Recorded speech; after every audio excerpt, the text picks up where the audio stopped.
Hello, नमस्कार. मी वर्षा Pawar bye Shri Samarth art. तर तुम्ही जेव्हा इंस्टावरून, फेसबुकवरून किंवा यूट्यूबवरून किंवा कुठल्याही ॲपवरून जेव्हा तुम्ही ऑनलाईन ज्वेलरी खरेदी करता, तेव्हा तुम्ही काय चुका टाळाव्यात यासाठी मी हा व्हिडिओ करत आहे.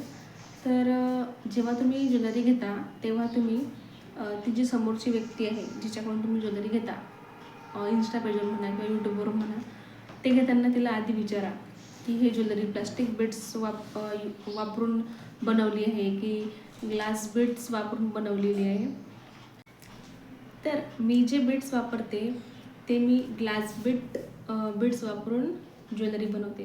म्हणजे माझ्या ज्या ज्वेलरी आहेत ते ग्लास बीड्सच्या असतात, त्याच्यामुळे त्या थोड्या एक्सपेन्सिव्ह असतात, महाग असतात. बिकॉज क्वालिटी, जर प्रोडक्टची क्वालिटी जर चांगली असेल तर प्रोडक्ट खूप दिवस टिकतो. तुम्ही एखादी वस्तू बाजारात गेल्यानंतर 300ला किंवा 350ला घेता, ती लगेच खराब होते ना. ते जे प्लास्टिकचे हे असतात, बीड्स असतात, ते लगेच म्हणजे त्याचा रंग जाण्यासाठी सुरुवात होते. तसेच ग्लास बीड्स हे खूप एक्सपेन्सिव्ह असतात आणि त्याची जे ज्वेलरी आहे ते खराब होत नाही. म्हणून मी ज्वेलरी जेव्हा बनवते तेव्हा ग्लास बीड्सने बनवते.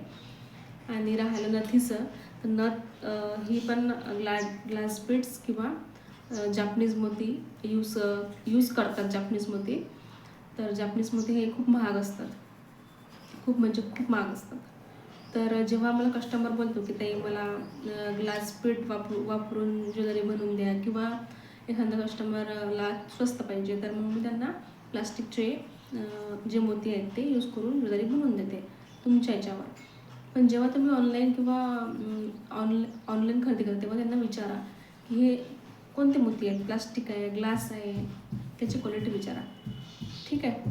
आणि आता मी तुम्हाला दाखवते की ग्लास बीड्समध्ये आणि प्लास्टिकच्या बीड्समध्ये किती फरक आहे ते.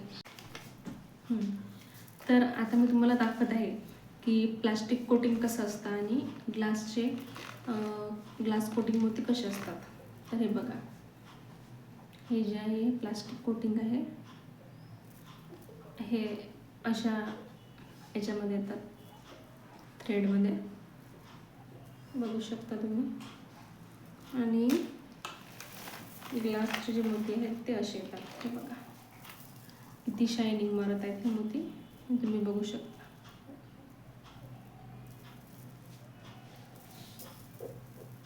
हे असे येतात.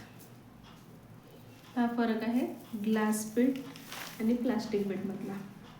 तर तुम्हाला आणखी अशा नवनवीन व्हिडिओसाठीच माझ्या पेजला सबस्क्राईब करायचं आहे, लाईक करायचं आहे आणि शेअर करायचं आहे. आणि तुम्हाला पुढचा कोणता व्हिडिओ पाहिजे ते मला कमेंट करून नक्की सांगायचं आहे. जसं की क्लास, आपण जेव्हा नथ मेकिंग क्लास करतो किंवा ज्वेलरी मेकिंग क्लास करतो, त्यासाठी आपण कोणती काळजी घेतली पाहिजे, काय घेतलं पाहिजे, त्यांना काय विचारलं पाहिजे आपण, हे मी तुम्हाला सांगेल पुढच्या व्हिडिओमध्ये. तर थँक्यू.